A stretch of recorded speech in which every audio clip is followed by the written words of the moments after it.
D.B. Cooper was a famous plane attacker who jumped out of a plane in 1971. For 54 years, people have speculated, found dead ends, and made up stories about him. It looks like the real name of D.B. Cooper has finally been found. This ticket was made by D.B. Cooper for Dan Cooper. He had to find a way to keep his money safe. The coldest case in American history has been brought back to life by a mysterious parachute, long-lost evidence, and a path that leads to a man named Richard McCoy Jr. The FBI now has key evidence, and DNA testing is allegedly underway. No one still knows what happened to him after he jumped. Even though the case was ended in 2016, the FBI may take a quick look at the new piece of proof. This could be the big break that finally shows what the famous attacker was really like. Let's start the last jump into the dark. Northwest Orient Flight 35 took off from Portland, Oregon on the night before Thanksgiving, November 24, 1971. The man was in his mid-40s. He bought his ticket under the fake name Dan Cooper, but later that name was recorded as D.B. Cooper, which became a famous mistake. Cooper didn't stand out to other guests because he was wearing a black suit, a white shirt, and dark shades. But a few minutes into the trip, he gave a flight attendant a note. At first, she thought it was just a phone number, but Cooper leaned in and carefully whispered, "Miss, you should look at that. I have a bomb." What happened next was one of the most well-planned hijackings in the history of flight. Cooper opened his suitcase and saw a mess of wires and red sticks. This was enough to convince the crew to give him what he wanted.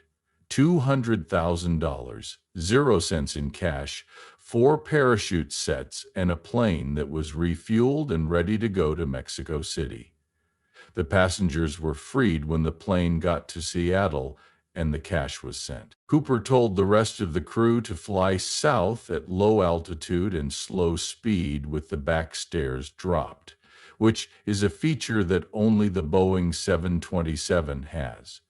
Cooper took off into the night sky over the thick, wet woods near the Columbia River and hasn't been seen since. Thousands of FBI agents, soldiers, and civilians went on the hunt for Cooper, but his body was never found. In 1980, only a small amount of old $20 0 cents bills were found near the Columbia River near Vancouver, Washington. It was later proven that these bills were part of the ransom. At an FBI press conference, the world heard that a little boy named Brian Ingram found several packets of old $20 0 cents bills. Cooper was a ghost for many years. No one knew his goals, history, or what would happen to him. Over 800 people were looked into by the FBI, but none of them could be positively linked to the crime. The puzzle turned into a cultural phenomenon, leading to books, films, and conspiracy theories. It also made D.B. Cooper the most wanted criminal in American history. Then, 54 years later, they found the parachute, which changed everything. In 2023, the trail started to get warmer all of a sudden. One of the most interesting things that aviation expert and retired pilot Dan Grider said on his YouTube channel was, basically, this parachute that we're looking for is an extremely highly modified military factory bailout rig. He had found what he thought was the real parachute that D.B. Cooper used during the 1971 hijacking. The chute wasn't found in the middle of a bush or in a box for evidence. The strangest place it was found was in a storage room on the McCoy family farm, hidden among the personal items of Richard McCoy Jr.'s mother. Grider knew right away because he had spent almost 20 years studying the Cooper case. "As soon as I pulled it out, I knew this was the rig," he said. Unique changes are like fingerprints in the world of parachuting, especially when it comes to military rigs. There were very specific changes made to the chute that matched FBI records and expert studies of the parachute Cooper was said to have used, especially to the ripcord housings and canopy design. The fact that the find was still in good shape made it even more amazing. This parachute had been hidden for more than 50 years without being used.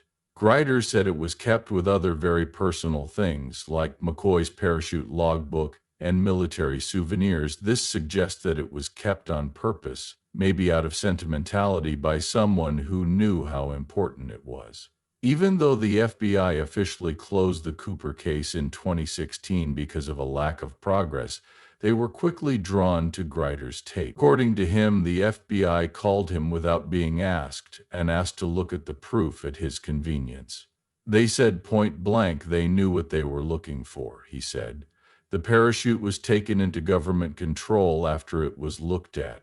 There has been no return since more than a year ago. Grider thinks that the FBI is now looking into DNA tests and that the finding of the parachute may not only bring the case back to life, but also be the key to identifying Cooper for good. We just solved it. This is the exact rig he used. But first, let's take a look at who DB really was, Richard McCoy Jr., the man who went missing twice. For decades, experts have come up with a huge number of ideas about who D.B. Cooper really is.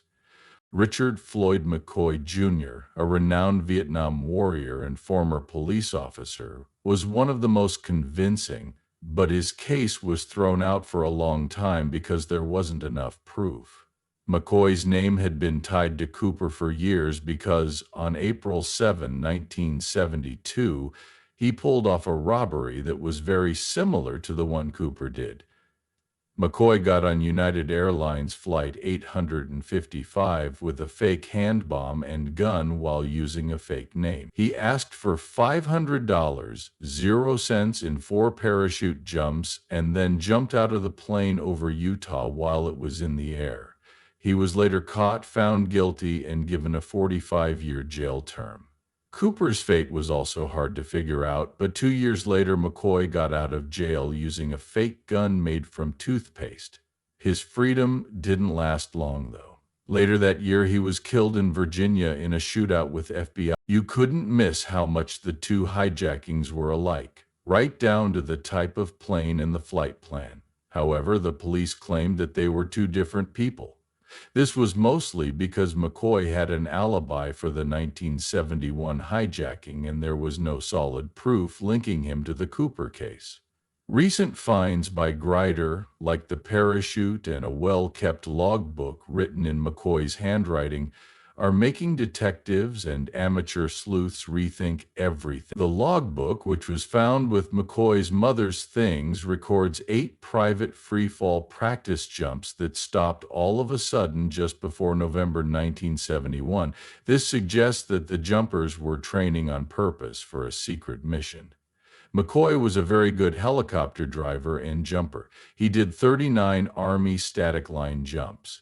In a suit and tie, he had the skills and the mindset to do something as dangerous as jump from a business airplane. Now, Grider says that McCoy's own children have quietly admitted that they have always thought their dad was the one behind the story. However, the secret in the family that wouldn't stay hidden.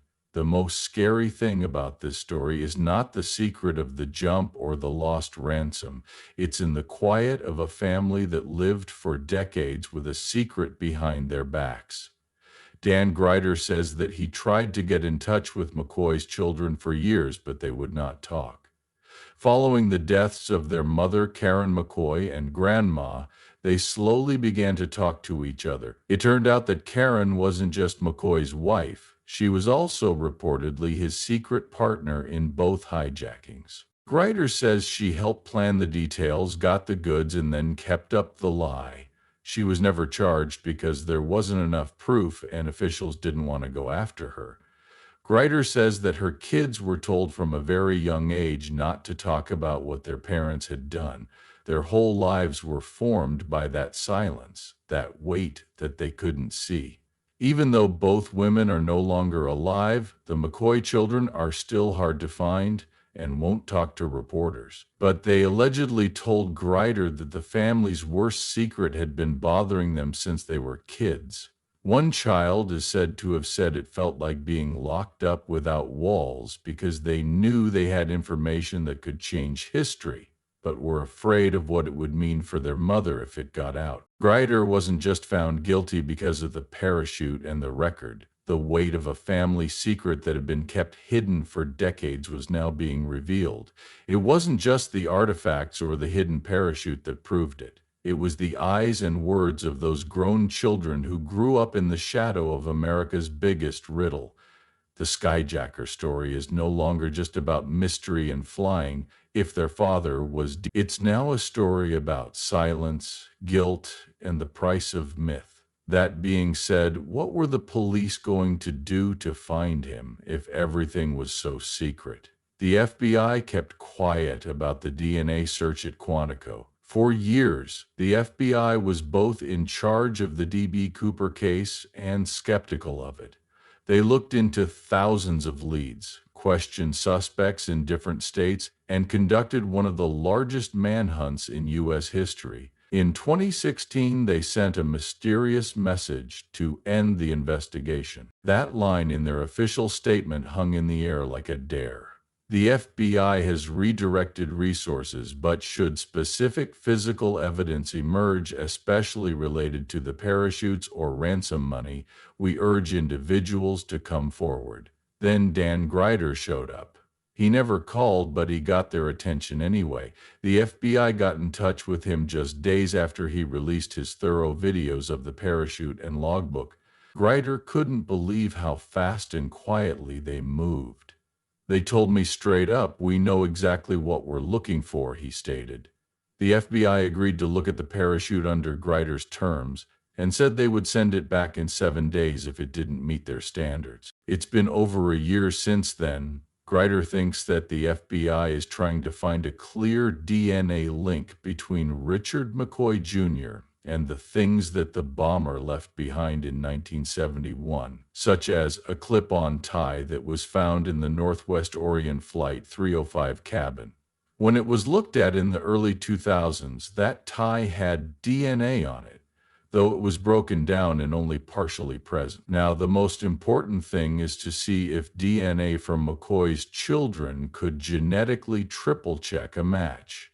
Grider said that the FBI can't close the case with weak evidence. They need something solid, like DNA. The FBI hasn't said anything about the new analysis in public, but the fact that they've kept the proof for over a year tells people who are watching the case a lot.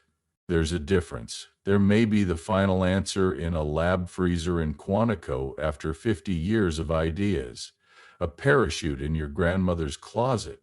The biggest discoveries aren't always made in high-tech labs or secret files. Often they happen in dirty drawers and old mementos. There, Grider's team found the most important piece of evidence: the parachute, buried deep in a stack of McCoy's mother's old things. The parachute wasn't just any piece of military gear. McCoy did a lot in the service, and he served 2 times in Vietnam. He knew how to fly a helicopter, a fixed-wing plane, and how to jump from planes. It looked exactly like the green parachute that D.B. Cooper used in 1971, though it had been changed a lot. It wasn't the only one. It was surrounded by McCoy's jump logbooks, training materials, flight gear, and other personal things that put together a chillingly clear picture. His mom had nothing to do with jets or flying. For more than 50 years, she kept her son's most valuable things hidden from everyone else. She was a quiet grandmother. They thought they had finally found him. Grider knew right away what he was holding because he was a former pilot and skilled parachute analyst. "I took one look at it and I knew," he stated. Anyone who knows a lot about flying gear could see that the rig had been changed. Specifically, the ripcord housing and changes made to the front of the harness were one of a kind and too specific to be a mistake. These changes were made by someone who knew a lot about how to stay alive in free fall, and they fit the FBI's original description of the parachute Cooper would have used. It wasn't just a real find, it was also a sign. The fact that this rig was hidden among a grandmother's most private items told police one thing: this parachute was important. It wasn't just an odd memento. She just couldn't destroy that part of the story. It's possible that she knew it was over in her heart. This wasn't just proof of a jump, it was proof of a family secret that had been kept hidden for generations. Thanks to a lucky find and a persistent detective, the silence has been broken. What was once a story may soon become true. When it comes to the McCoy idea, the most shocking thing isn't just that he might have been D.B. Cooper, it's that he might have done it twice. The first hijacking happened on November 24, 1971, on Northwest Orient Flight 395. Most Americans know about it.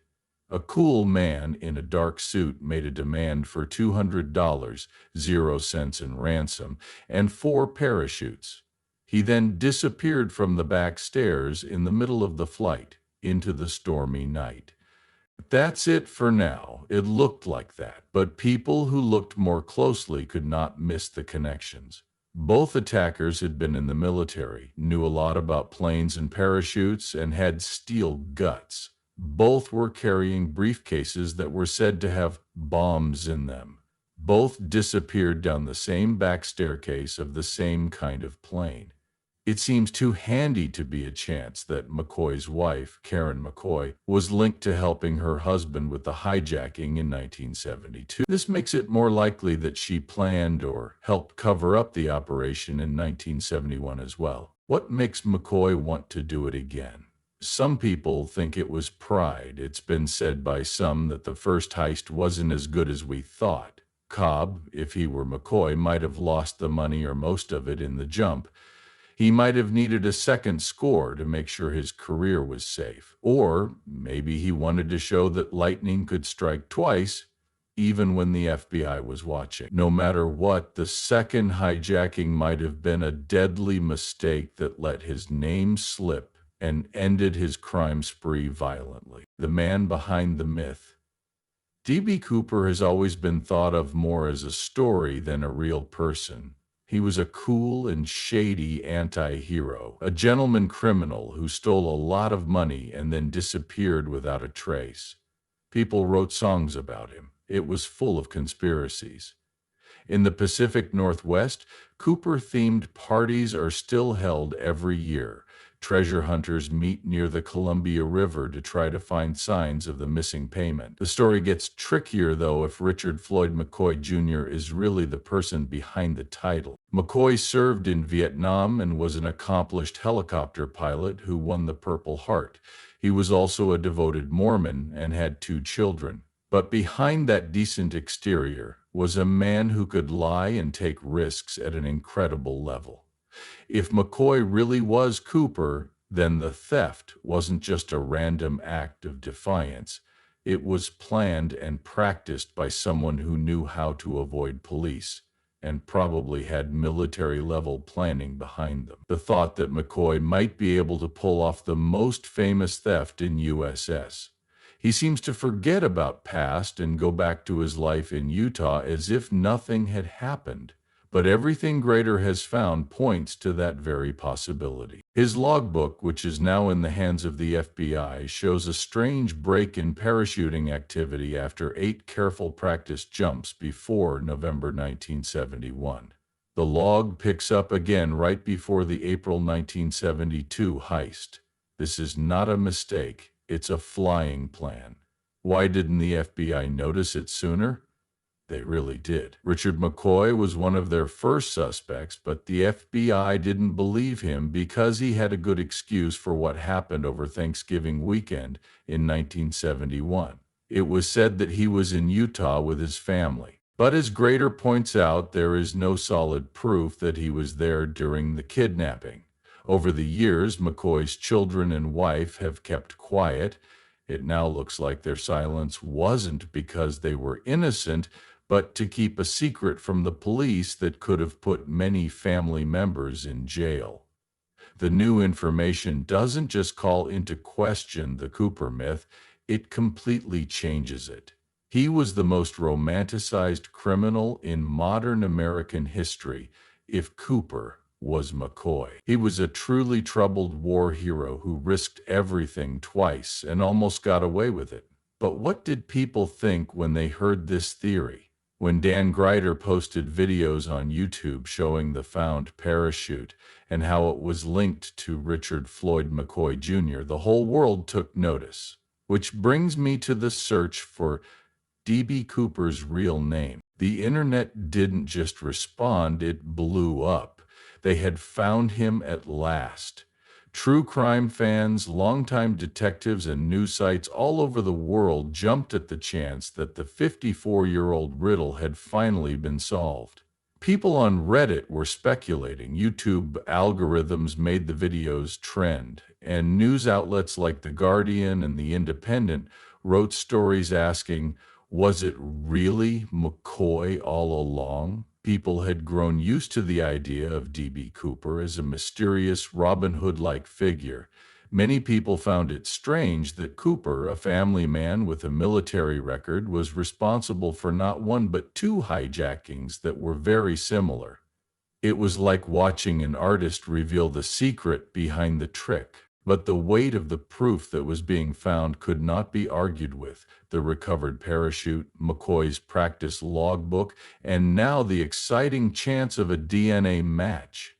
The FBI's failure to say anything only added to the rumors. Suddenly, their 2016 statement was being used everywhere, especially the part that said certain physical proof could bring the case back to life. At this point, they had physical proof at Quantico, and DNA samples from McCoy's children were allegedly being looked at.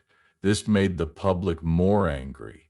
Soon, TV shows were being made, podcasts were delving into the new evidence for whole seasons, and lawyers started weighing in on what a case close after the fact might look like. Would the FBI name McCoy in a public statement? Would people who have been wrongly accused over the years get some kind of help or apology? Or would the case stay in the twilight zone, where the puzzle is solved but not officially finished? What will happen next? We are now on the edge of history. The parachute is safely stored at the FBI's Quantico facility, and DNA tests may already be begun. The only unanswered skyjacking case in U.S. history would be over if the FBI confirms that McCoy's DNA fits residue found on D.B. Cooper's left-behind tie, which is still being kept as evidence after all these years. That's history. The FBI won't say anything for now, though. Several news sites, including CBS News, say that the Bureau knows about the new information but won't say for sure that there is an ongoing probe. Greider has said that the ski mask and logbook were taken more than a year ago and have still not been returned. There is strong proof that the FBI is still looking into them, possibly as part of a new technical investigation. Even if the DNA doesn't prove McCoy, the other evidence against him has never been stronger. The two hijackings, the matching parachuting methods, the logbook of jumps, the recovered rig with changes that only experts know about, and the fact that McCoy's children haven't said a word since the deaths of their mother and grandmother. This theory has an emotional weight that few others have ever had. Also, this discovery makes us think more deeply about how we create tales, especially ones that start in chaos. D.B. Cooper was a folk hero as well as a thief. A secret that people across the country wanted to keep open because they thought it would be beautiful to do so. But now the mystery looks more like a family secret that is being kept because of love, pain, or fear of what the law might say. Dan Greider says he's not done yet. He has been looking into this case for over 20 years and is determined to keep going until the FBI says something publicly. He said, "We just want the truth. This isn't about fame or making the news. It's about ending one of the most important mysteries in American history. The DNA test may soon give the world an answer if it backs up what the parachute and logbook already think. And there may finally be a name for D.B. Cooper after 54 years of theories, rabbit holes, and false leads." How do you feel about this new proof? Do you think we finally know who D.B. Cooper is, or do you think it's all just a big coincidence? Write your answer in the box below. Thanks for seeing. Until the next time.